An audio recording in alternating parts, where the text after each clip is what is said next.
نازیه اقبال نن سبا لندن کې څه کارونه کوي او کوم تصویرونه چې په سوشل میډیا چلیږي آیا رښتیا د هغې دي که هسې ورپسې چا ګپ جوړ کړی دی؟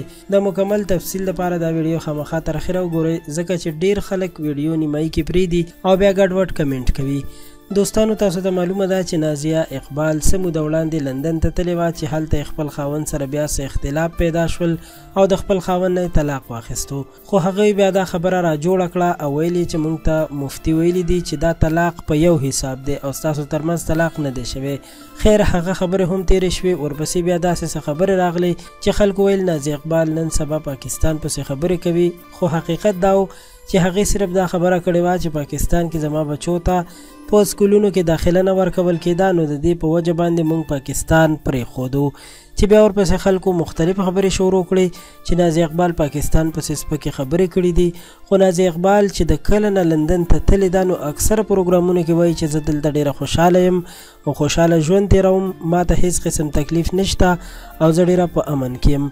خو د ډېرو خلکو نه دا خوشحالي نه هضمیږي، خلک اوس هم نازیه اقبال پسې مختلف قسم غلطې ویډیوګانې او غلط تصویرونه جوړوي او په سوشل میډیا باندې شیر کوي او وایي چې دا نازیه اقبال ده.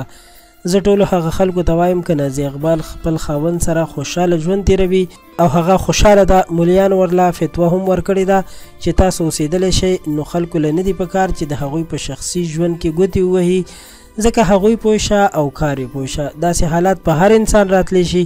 تاسو یقین وکړئ چې په داسې کارونو او خبرو د انسان زړه ته ډېر تکلیف رسي چې تاسو د یو چا غلط تصویرونه، غلطې ویډیوګانې او یا نور د هغه کمزوریانې رانیسئ او په سوشل میډیا باندې شیر کوئ او یا د یو انسان زړه خفه کوئ، هغه ته تکلیف رسوئ او بغیر د څه وجې هغه ته ضرر رسوئ، نو دا بالکل ښه کار نه دی.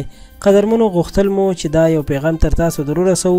په خپل منځ کې مینه خورول پکار دي، یو بل ته مینه ورکول پکار دي او د نفرتونو نه ځان ساتل پکار دي. امید لرم چې تاسو به په حقیقت پوه شوي او زما په مطلب باندې به هم پوه شوي.